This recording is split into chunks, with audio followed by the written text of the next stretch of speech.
कभी कभी हमें जीवन में अकेले लड़ना पड़ता है। यह कहानी एक ऐसे लड़के की है जो अपने लक्ष्य की ओर आगे बढ़ने के लिए अपनी अकेलापन को एक सुनहरा अवसर बनाता है। एक समय की बात है, एक छोटे से गांव में एक लड़का रहा करता था। वह बहुत बड़े सपने देखता था और अपने लक्ष्यों की प्राप्ति करने के लिए निरंतर प्रयास करता था, परंतु उसके पास न ही उसका कोई दोस्त था और न ही कोई गाइड करने वाला। उसके परिवार में भी उसके सपनों को समझने वाला कोई नहीं था।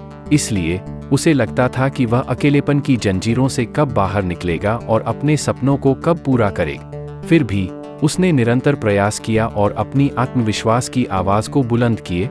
उसकी इच्छाशक्ति और संघर्ष ने उसे सही दिशा में आगे बढ़ने की शक्ति दी। एक दिन उसे अपने गांव के बाहर एक लाइब्रेरी पुस्तकालय का पता चलता।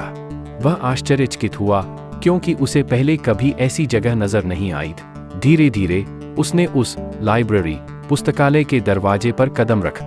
वहां जाकर उसने देखा कि लोग पुस्तकों के बीच खोए हुए हैं और वहां की शांति, पूर्णता और ज्ञान के वातावरण ने उसे संतुष्ट कर दिए।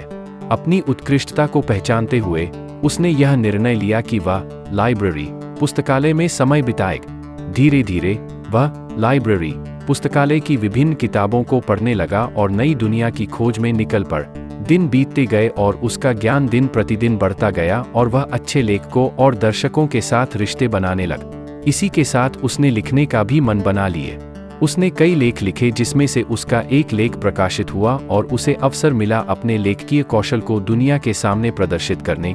वह लड़का जो कभी अपने अकेलेपन को एक रुकावट समझ रहा था, वह अब एक प्रेरणादायक उदाहरण बन चुका। लोग उसे इज्जत देने लगे और वह लड़का अपने लक्ष्यों की ओर अग्रसर होने में सफल हुआ। इस कहानी से हमें यह सीख मिलती है कि अकेलापन को एक सुनहरा अवसर बनाने के लिए हमें संघर्ष करना पड़ता है।